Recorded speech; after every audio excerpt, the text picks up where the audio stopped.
The moment I saw the Airbnb confirmation email from my Boathouse pop up on my phone, I knew something was terribly wrong because I had never listed it in the first place.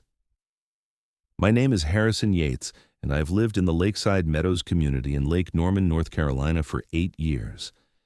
I bought my property specifically because it came with a small boathouse on the water, a perfect spot for my weekend fishing trips and storing my equipment. The main house sat about 50 yards back from the lake, connected to the boathouse by a stone pathway lined with magnolia trees. It was paradise, or at least it had been until that Tuesday morning in March. I stared at my phone screen in complete confusion, reading the automated message that thanked me for confirming a 6-month rental booking. 6 months. The rental period started in 2 days, and the payout listed was $4,800. My finger hovered over the screen as I tried to make sense of what I was seeing. I had an Airbnb account, sure, but I used it for traveling, not hosting. I had never listed a single property. My coffee went cold as I scrolled through the booking details. The listing photos showed my boathouse from every angle, professionally shot images that captured the rustic charm of the wood-paneled interior, the small kitchenette I had installed last year, and even the loft area where I sometimes crashed after long days on the water. Someone had been on my property, inside my boathouse, taking pictures without my knowledge. I immediately called Airbnb customer service, getting bounced around between 3 different representatives before finally reaching someone in their fraud department. The woman on the phone, Michelle, sounded sympathetic but ultimately unhelpful. "Mr. Yates, I am seeing the listing here, and it appears to be attached to an account with your email address," she said. That's impossible. I never created this listing. Someone hacked my account," I insisted. "I understand your concern. However, the listing has been active for 2 weeks and has already received payment. The guest is scheduled to check in on Thursday." Cancel it right now." "I cannot do that without verification from both parties. The guest has already paid in full for the 6-month rental.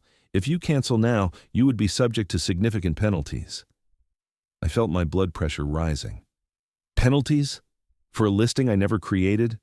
"I will need to escalate this to our security team. They will investigate and get back to you within 5 to 7 business days."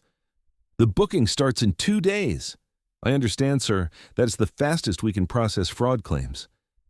I hung up, resisting the urge to throw my phone across the room. Instead, I grabbed my truck keys and headed straight for the boathouse. The morning sun reflected off Lake Norman as I walked down the path, still trying to piece together what had happened. When I reached the boathouse, everything looked normal from the outside.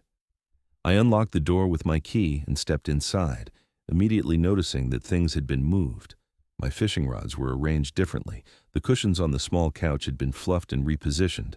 Someone had definitely been inside. I was about to call the police when my phone rang. The caller ID showed Lakeside Meadows HOA. "Hello? Hey, Harrison. This is Patricia Goodwin, the HOA president. We need to talk about your boathouse immediately." Patricia Goodwin was exactly the kind of person you would picture when you heard the term HOA Karren. Mid-50s, perfectly coiffed blonde hair that never moved in the wind, and a perpetual expression that suggested she smelled something unpleasant. She had been the HOA president for the past 3 years and treated the position like she was running a small dictatorship. "What about my boathouse, Patricia? I received a complaint from one of our residents that you are running a commercial rental operation on your property, which is a direct violation of our community covenants, codes, and restrictions. Section 12, paragraph 4 clearly states that no property within Lakeside Meadows shall be used for commercial purposes." My jaw dropped. "How did you even know about that?" "So you admit it?" Her voice took on a triumphant tone. "No, I do not admit anything because I did not list my boathouse anywhere.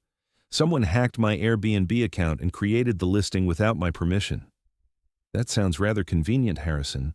Regardless of how the listing was created, it exists, and you are in violation. I am issuing you a formal notice of violation. You have 24 hours to remove the listing and cancel any bookings, or we will begin fining you $500 per day." "Patricia, I just told you." 24 hours, Harrison. This community has standards." She hung up before I could respond. I stood in my boathouse surrounded by someone else's staging of my property, feeling like I had stepped into an alternate reality. I needed help, and I needed it fast. My lawyer, David Chen, had handled my property purchase 8 years ago and had become a friend since then. I called him from the boathouse and explained the situation in rapid-fire sentences. "Slow down, Harrison," David said calmly. "Let me make sure I understand. Someone hacked your Airbnb account, listed your boathouse, accepted a 6-month booking, and now your HOA is threatening to fine you?" "Exactly. And Airbnb will not cancel the booking? They said it will take 5 to 7 business days to investigate, but the guest checks in Thursday." I heard David typing on his keyboard. "Forward me everything, the Airbnb emails, the listing details, your communication with their fraud department, and the HOA violation notice. I will draft a letter to both Airbnb and your HOA by end of business today." "Thank you, David. I honestly have no idea how this happened. We will figure it out. In the meantime, do not communicate with the HOA or Airbnb except through me. And Harrison, change all your passwords. If someone got into your Airbnb account, they might have access to other things too." After hanging up with David, I spent the next hour securing my digital life. New passwords for everything, 2-factor authentication enabled, security questions updated. Then, I started digging through my Airbnb account history. The listing had been created 16 days ago, on a Tuesday afternoon. I pulled up my calendar for that day and my stomach dropped. I had been at a conference in Charlotte, 3 hours away. My house had been empty. I checked my home security cameras, but they only covered the front door and driveway, not the path to the boathouse. Whoever had done this knew exactly where my blind spots were. The next morning, David emailed me copies of the letters he had sent. The one to Airbnb was straightforward, demanding immediate cancellation of the fraudulent listing and refund to the guest with a threat of legal action if they failed to comply. The letter to the HOA was more interesting. David argued that I could not be held responsible for violations stemming from criminal activity targeting my property, and that any fines levied would be challenged in court. Patricia called me 20 minutes after the HOA received David's letter. "Harrison, this is ridiculous. You cannot just throw lawyers at every problem." "Patricia, someone committed fraud using my property. This is not an HOA matter. This is a criminal matter. The fact remains that your property is listed for commercial rental. I drove by your boathouse this morning and I took photos. You have clearly prepared it for guests. There are new towels in the bathroom, dishes in the kitchen, and the whole place has been staged." "Because someone broke into my boathouse and staged it. How are you not understanding this?" "I understand that you are trying to make extra income by renting out your boathouse, and you got caught. Now you are making up stories about hackers. It is pathetic, Harrison. The fines start tomorrow if that listing is not down." Your lawyer can send all the letters he wants. The HOA board is meeting tonight, and we will be voting on additional penalties. You should receive notice of a lien on your property by Friday." She hung up again. I sat at my kitchen table, staring out at the lake, wondering how my peaceful life had turned into this nightmare in less than 48 hours. Thursday morning arrived, and the Airbnb booking was still active. Despite David's letter, despite my fraud claim, the guest was scheduled to check in at 3 that afternoon. I had already decided what I would do. I would be at the boathouse when this person arrived, explain the situation, and turn them away personally. It was not their fault, but they could not stay on my property. At 2:30, I walked down to the boathouse and waited. I had printed out my police report from the fraud complaint I had filed the day before, thinking it might help convince the guest that this was legitimate. The afternoon was warm and the lake was busy with boats and jet skis. Any other day, I would have been out there with them. A silver Honda Accord pulled into my driveway at 3:15. I watched from the boathouse window as a woman got out, probably in her late 20s, with dark hair pulled back in a ponytail. She opened her trunk and pulled out 2 large suitcases. This was not someone planning a short stay. I stepped outside as she started walking toward the boathouse. "Excuse me, are you here for the Airbnb rental?" She smiled and waved. "Yes, you must be Harrison. I am Wendy Bradford. This place looks even better in person." "Wendy, I'm afraid there has been a serious problem. You cannot stay here." Her smile faded. What? I paid for 6 months. I have the confirmation right here. She pulled out her phone and showed me the screen. I know, and I am truly sorry, but I never listed this property. Someone hacked my account and created that listing fraudulently. I've been trying to get Airbnb to cancel it, but they have not acted fast enough. You need to contact them for a full refund. Wendy's expression shifted from confusion to anger. This is insane. I gave up my apartment for this rental. My lease ended yesterday. All my stuff is in storage except what is in my car. Where am I supposed to go? I understand this is terrible, but I cannot let you stay in my boathouse. This is my property, and you have no legal right to be here. I have a rental agreement. I paid $4,800 to a fraudulent listing. I am the property owner, and I am telling you that you do not have permission to be here. Wendy pulled out her phone and started dialing. I heard her speaking to an Airbnb representative, her voice getting louder and more frustrated as the conversation went on. After 15 minutes, she hung up and glared at me. They said that the listing is under investigation, but that I have a valid reservation until they complete their review. They said I can check in and that you could face penalties if you prevent me from accessing the property. That is not how property rights work. This is my boathouse. You cannot stay here without my permission. I have a contract with Airbnb, not with me. Take it up with them. I turned to walk back to my main house, but Wendy called after me. I am calling the police. You are violating a rental agreement. Go ahead, I said, though my stomach churned at the thought. I'd filed a fraud report, but would the police understand the nuances of this situation? 20 minutes later, a Lake Norman Police Department cruiser pulled up. Officer Martinez listened to both our stories, examined the Airbnb confirmation on Wendy's phone, and looked at my fraud report. This is a civil matter, he finally said. Mr. Yates, I understand your position, but Ms. Bradford has what appears to be a valid rental agreement. Until Airbnb or a court sorts this out, I cannot remove her from the property. So someone can hack my account, rent out my property, and I just have to accept it? I am saying that I cannot determine who has the legal right to occupy this structure. You need to resolve this through the courts or through Airbnb. If you physically prevent Ms. Bradford from entering the boathouse, that could be considered a violation of her rental rights, and she could potentially press charges. I could not believe what I was hearing. This is my property. I understand, sir, but she has a rental contract. Work it out through proper channels. After Officer Martinez left, Wendy looked at me with an expression somewhere between sympathy and determination. Look, I get that this sucks for you, but it also really sucks for me. I need a place to stay. I work remotely, and I chose this location specifically because it was quiet and near the lake. Can we just figure this out for tonight, and maybe by tomorrow Airbnb will have resolved everything? Every instinct told me to say no, to stand my ground, but I was also practical enough to realize that I had no good options at that moment. If I tried to forcibly remove her, I could end up arrested. If I changed the locks, she could sue me. The police had basically told me I was stuck. Fine, I said through gritted teeth. Tonight, but I'm calling my lawyer right now, and we are getting this sorted out immediately. Wendy nodded and started carrying her bags into the boathouse. I walked back to my house, pulling out my phone to call David. They said what? David's usually calm demeanor cracked when I told him about the police officer's response. That it is a civil matter, and I cannot physically remove her because she has a rental contract.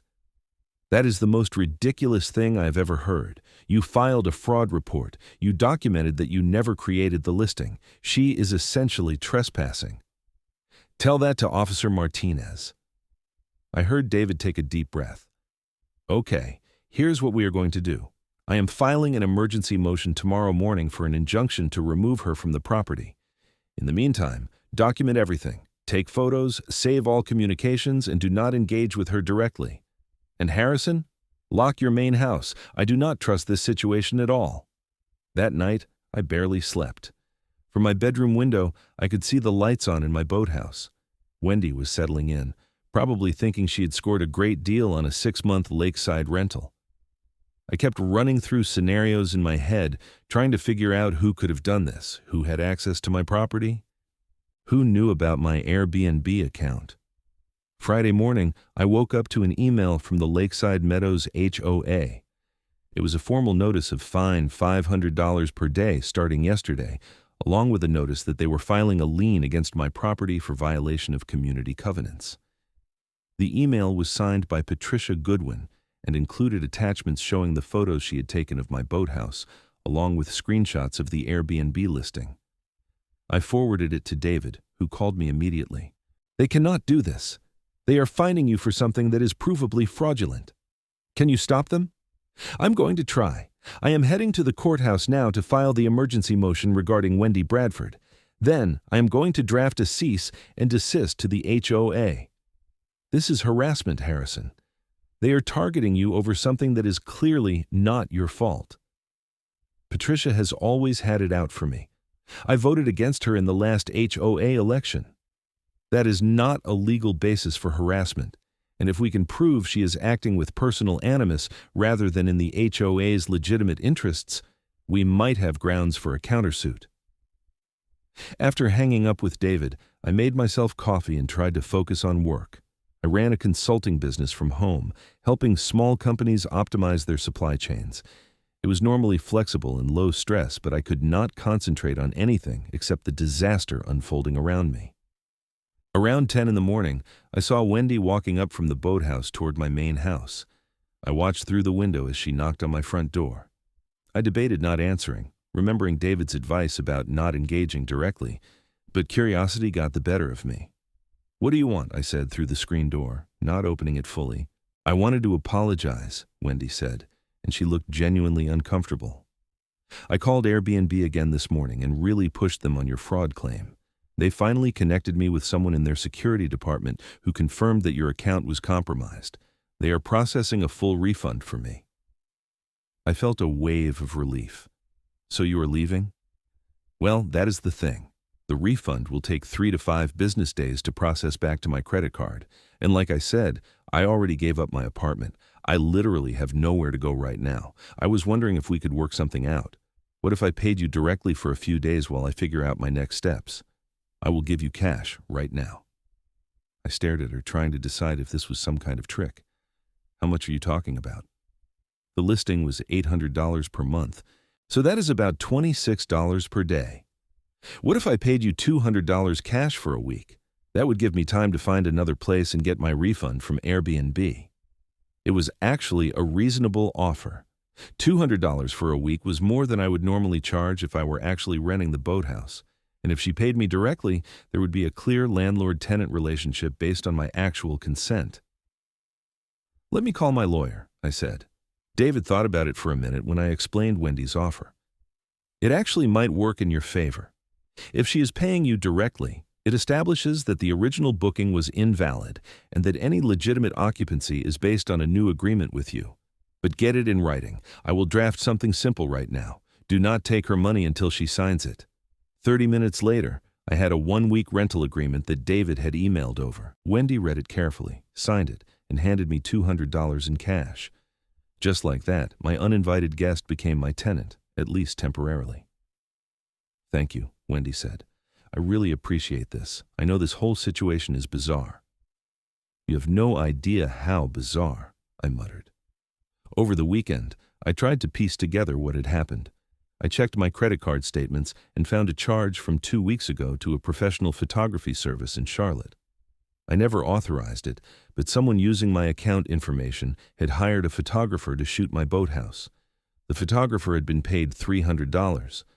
I called the photography company and spoke to the owner, a guy named Eric, who sounded genuinely surprised by my call. "Yeah, I remember that job," Eric said. "A woman contacted me, said she needed photos of a boathouse for an Airbnb listing. She gave me the address and said the owner would not be home, but that the property would be unlocked. I showed up, took the photos, sent them to the email address she provided, and got paid through Venmo." "What email address?" "Hang on, let me check.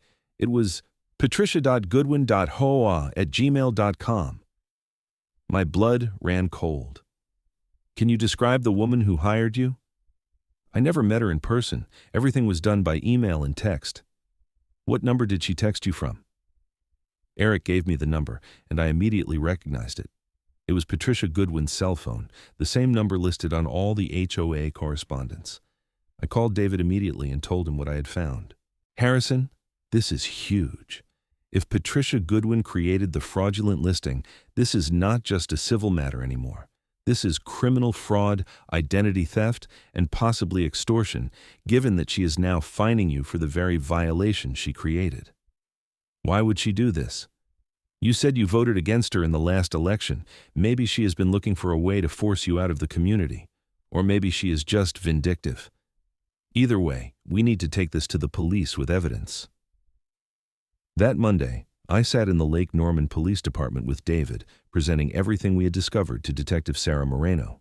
She listened carefully, taking notes as we walked through the timeline. So you are alleging that the HOA president hacked your Airbnb account, hired a photographer using your stolen credit card information, created a fraudulent listing, and is now fining you for the violation she created? Detective Moreno summarized. She. That is exactly what I'm alleging, and I have evidence, I said, sliding the folder across the desk. It contained the photographer's statement, the credit card charges, the HOA violation notices, and screenshots of the email address Patricia had used. Detective Moreno flipped through the documents. This is definitely worth investigating. I will need to get a warrant for Mrs. Goodwin's email and phone records. That might take a few days. In the meantime, do not contact her directly about this. If she knows we are investigating, she might destroy evidence. What about the fines she is levying against me? I asked. That is still a civil matter between you and the HOA. The detective work is separate from your HOA dispute. David jumped in. We have a hearing scheduled for this Thursday regarding the HOA fines and the lien they placed on Harrison's property. If the detective could attend and explain that there is an active criminal investigation into Mrs. Goodwin's actions, it would certainly help our case. Detective Moreno nodded. I can do that. Give me the details. Over the next few days, things moved surprisingly quickly. Detective Moreno obtained warrants for Patricia's email and phone records. The Gmail account she had used to hire the photographer was traced back to an IP address at Patricia's home. Text messages between Patricia and the photographer confirmed that she had orchestrated the entire thing. Even more damning, they found emails between Patricia and another HOA board member where she explicitly discussed finding a way to force Harrison out for good. Thursday afternoon, David and I sat in a conference room at the Lakeside Meadows HOA office for the hearing about the fines. The HOA board consisted of 5 members, Patricia as president, along with 4 others who ranged from genuinely concerned neighbors to Patricia's obvious cronies. Patricia sat at the head of the table, looking smug and confident. Gentlemen, thank you for attending. We are here to discuss the violations committed by Mr. Yates regarding the commercial use of his property. Mr. Yates, you have now accrued $2,500 in fines, and we are prepared to... The door opened and Detective Moreno walked in full uniform. Patricia's face went white. What is this? Mrs. Goodwin, I am Detective Sarah Moreno with Lake Norman Police. I am here to inform this board that there is an active criminal investigation into the fraudulent Airbnb listing that is the basis of Mr. Yates's alleged violations. That is ridiculous, Patricia sputtered. Harrison created that listing himself. Actually, Mrs. Goodwin, the evidence suggests that you created the listing using Mr. Yates's hacked account information. We have traced the photographer you hired, the email account you used, and the IP address from which the listing was created. All of it points to you. The other board members stared at Patricia in shock. One of them, a retired accountant named George, spoke up. Patricia, what is she talking about? This is a setup. Harrison is trying to get out of legitimate fines by making up stories. Detective Moreno pulled out a folder. We have your emails, Mrs. Goodwin. We have the text messages. We have the Venmo payment records. You hired a photographer to shoot Mr. Yates's boathouse while he was out of town. You created the Airbnb listing using his account. And then you started fining him for the very violation you created. That is fraud, identity theft, and criminal conspiracy. The room fell silent. Patricia looked around at the other board members, her face cycling through various shades of red and white. I was protecting the integrity of our community, Harrison has always been a troublemaker. He does not respect the rules. I was just trying to document what I suspected he was already doing." "So you admit you created the listing?" David asked calmly. Patricia seemed to realize she had said too much. "I want a lawyer." "That's probably wise," Detective Moreno said. "Mrs. Goodwin, I need you to come with me to the station to answer some questions." As Patricia was escorted out, the remaining HOA board members sat in stunned silence. George finally cleared his throat. "Mr. Yates, on behalf of the Lakeside Meadows HOA, I want to apologize. This is absolutely not how we operate. I move that we immediately vacate all fines against Mr. Yates and remove the lien on his property." "Seconded," another board member said quickly. The motion passed unanimously. David leaned over and whispered, "We are not done yet. We are going after damages." Over the next week, the full scope of Patricia's vendetta became clear. Detectives found that she had been planning this for months, ever since I had publicly opposed her proposal to raise HOA fees by 30%.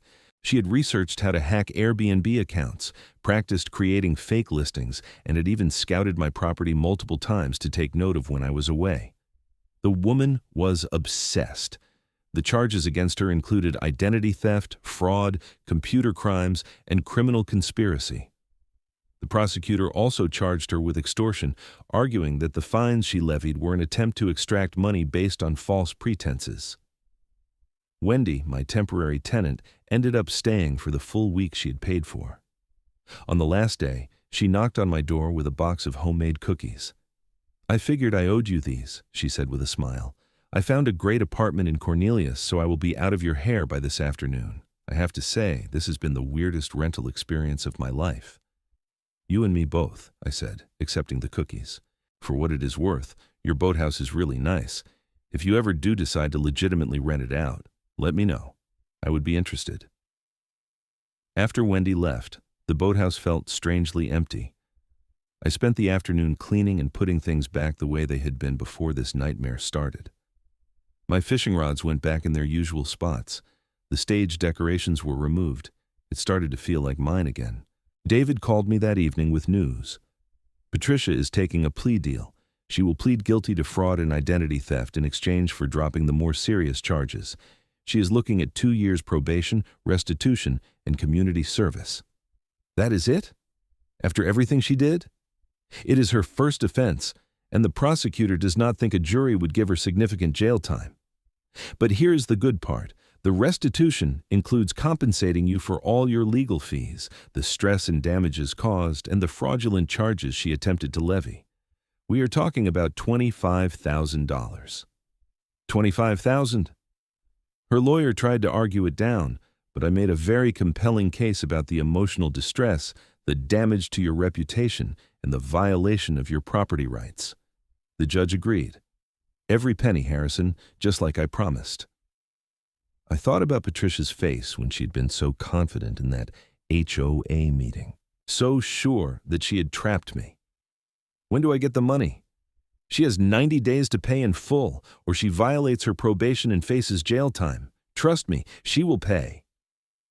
6 weeks later, I received a certified check for $25,000.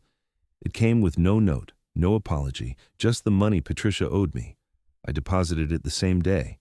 The HOA board voted Patricia out and elected George as the new president. He ran the organization like an actual community board instead of a personal fiefdom. Rules were enforced fairly. Meetings were civil.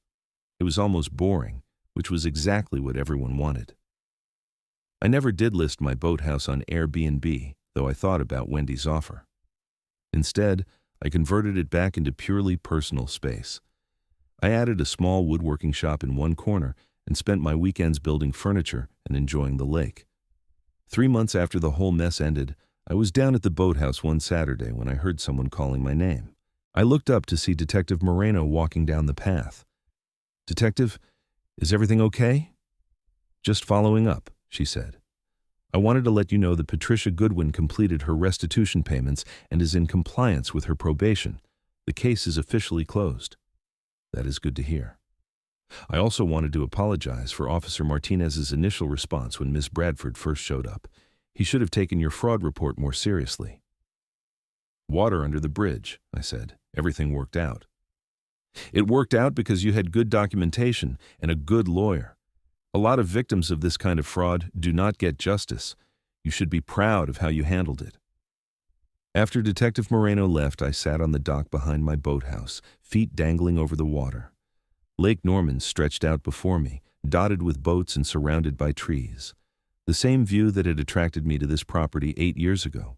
I thought about how quickly things could go wrong, how a vindictive neighbor with too much time and too much access could nearly destroy everything I had built. But I also thought about how the system, despite its flaws, had ultimately worked. The evidence had been gathered. The truth had come out. Justice had been served. My phone buzzed with a text from David. "Drinks tonight to celebrate? You're buying, Mr. Moneybags." I smiled and texted back, "Only if we do not talk about HOAs." Deal. That night, sitting at a bar in Davidson with David, I raised my glass. To property rights and to lawyers who actually care. David clinked his glass against mine. To clients who document everything and do not try to handle things themselves. "I still cannot believe she thought she would get away with it," I said.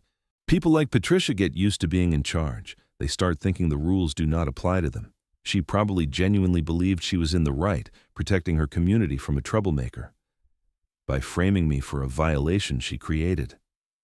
The logic of petty tyrants has never made sense to normal people." We drank in comfortable silence for a moment before David spoke again. "You know what the craziest part is? If she had just filed a normal noise complaint or something petty like that, you probably would have shrugged it off. Instead, she committed multiple felonies and lost everything.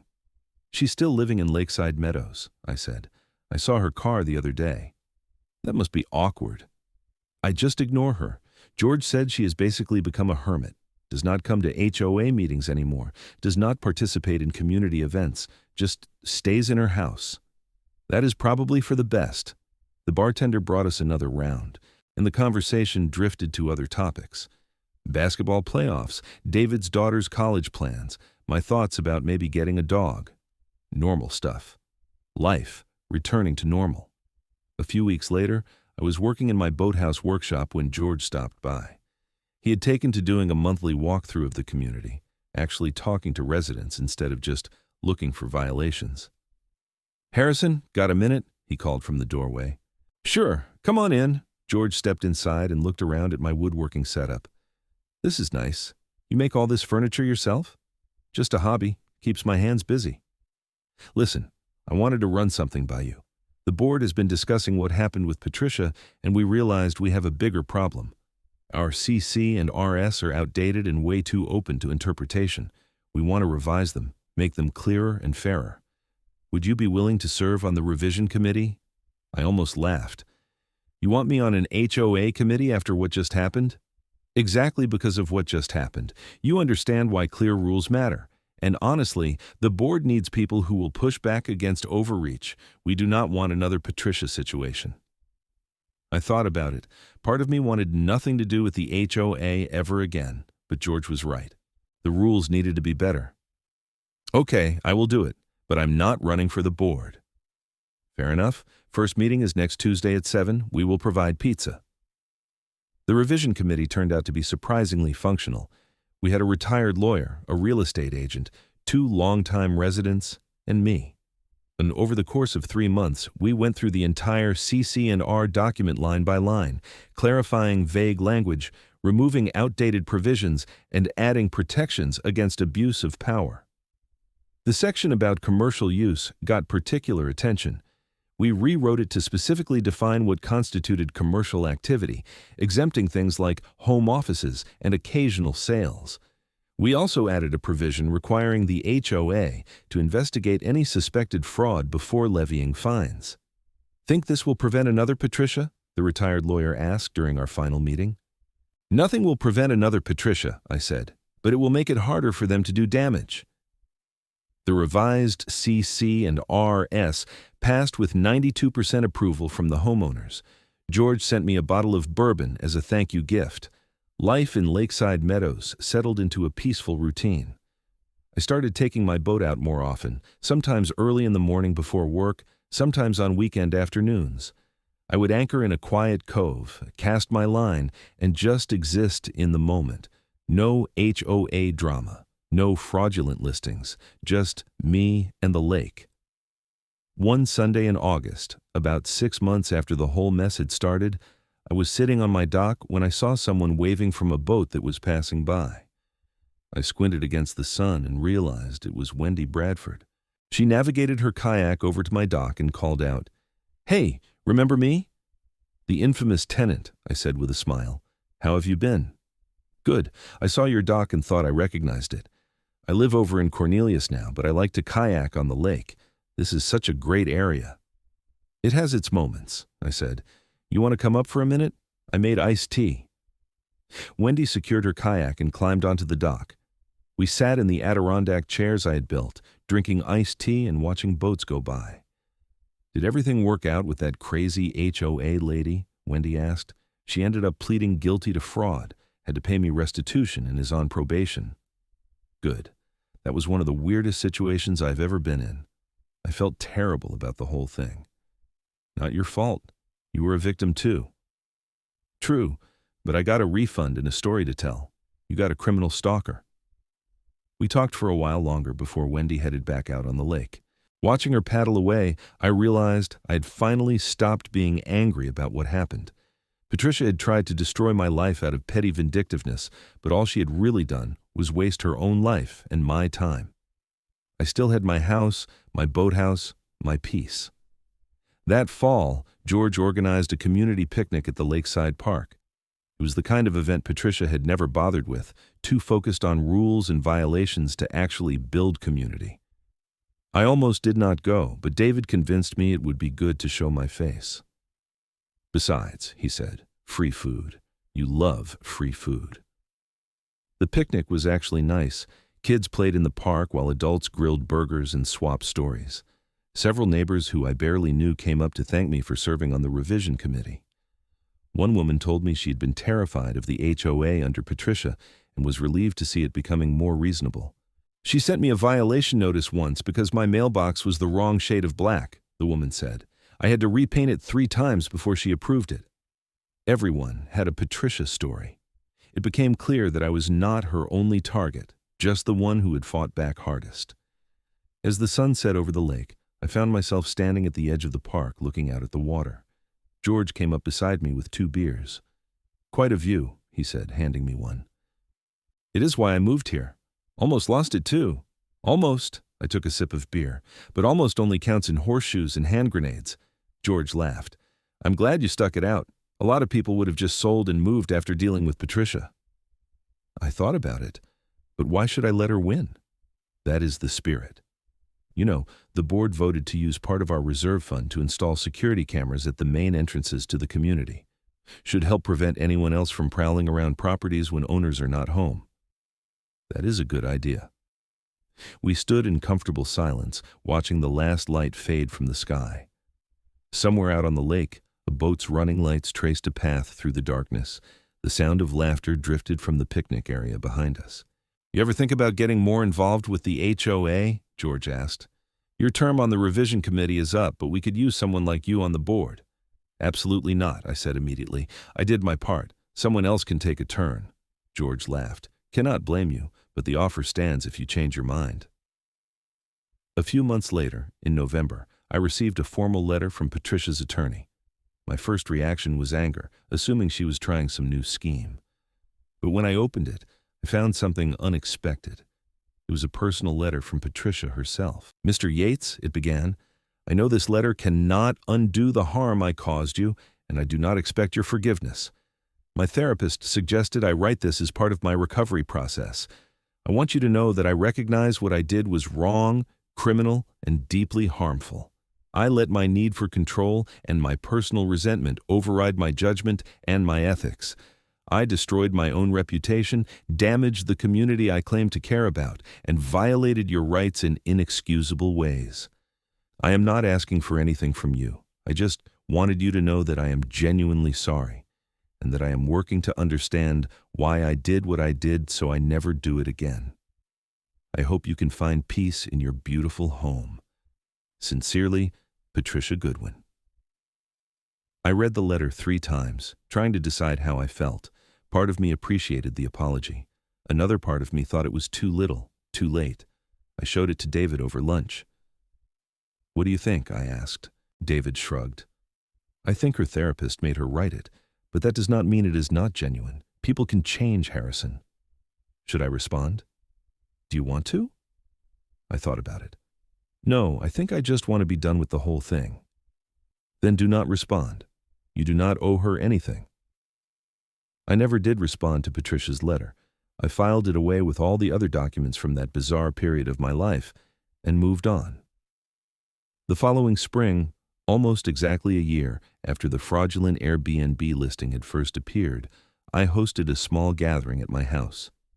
David and his family came, along with George and a few neighbors who had become genuine friends. We grilled steaks, played music, and let the kids run around the yard.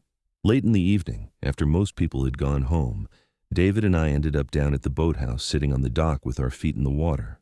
"You ever think about what would have happened if you had not caught it right away?" David asked. "If you had been traveling or something when Wendy showed up?" "All the time," I admitted. "Patricia could have done so much more damage if things had played out differently. If I had not found that photographer, if Detective Moreno had not been thorough, if you had not been such a good lawyer." "Luck and preparation," David said. "You did everything right. You documented everything. You got legal help immediately. You did not try to handle it yourself. That is why you won." "We won," I corrected. "I could not have done it without you. That is what friends are for. Also, my billable hours on your case bought my daughter's textbooks this semester, so thanks for that." We laughed, the sound carrying across the quiet water. Somewhere in the distance, an owl hooted. The lake lapped gently against the dock pilings. "You know what the weirdest part is?" I said. "I actually like living here more now than I did before. The new HOA board is reasonable, the community feels friendlier, and I have this great story about the time I got framed by a crazy HOA president." "Every cloud has a silver lining," David said. "Or in this case, every HOA Karren has a silver lining once they are arrested and prosecuted." We stayed out there for another hour, talking about everything and nothing. Eventually, the mosquitoes drove us inside, but I paused at the boathouse door to look back at the lake one more time. My lake, my property, my peaceful, drama-free life. The next morning, I woke up early and took my boat out for the first time that season. The lake was glassy calm, reflecting the sunrise in shades of pink and gold. I cut the engine in my favorite fishing spot and cast my line, settling into the comfortable rhythm of the wait. My phone was off. My calendar was clear. For the first time in a year, I felt completely, totally at peace. Whatever else happened in my life, I had fought for what was mine and won. I had stood up to someone who thought she could abuse her power without consequences. I had proven that documentation and persistence could overcome even criminal conspiracy. A fish struck my line, and I spent the next few minutes playing it, feeling the weight and fight of it. When I finally landed it, a beautiful largemouth bass, I took a quick photo before releasing it back into the water. Some things you kept, some things you let go. I stayed out on the lake until noon, catching and releasing, existing in the moment. When I finally headed back to shore, I saw George walking along the community path with his dog. "Good fishing?" he called out. "Always is," I called back, and it was true. Life was good again. The nightmare was over. Patricia was gone from power. The HOA was functional and fair. My property was mine, undisputedly and completely. As I secured my boat and walked up the path to my house, I thought about everything I had learned from the experience. I had learned that documentation was everything, that good legal counsel was worth every penny, that communities needed good people to step up and prevent bad people from taking over, that justice, while sometimes slow, could still be served. Most importantly, I had learned that I was stronger than I had thought. When everything had gone wrong, when it seemed like the system was stacked against me, I had not given up. I had fought back, methodically and thoroughly, until the truth came out. The sun was warm on my shoulders as I reached my house. Inside, I could start working on the cabinet I had been building in my workshop. Later, maybe I would grill some fish for dinner. Tomorrow, I would probably take the boat out again. Life was simple, peaceful, and entirely mine. Patricia Goodwin had tried to take that away, had committed crimes in her attempt to control and punish me. But in the end, all she had done was lose everything while I kept everything that mattered. I stepped into my house, closed the door behind me, and smiled. It was good to be home.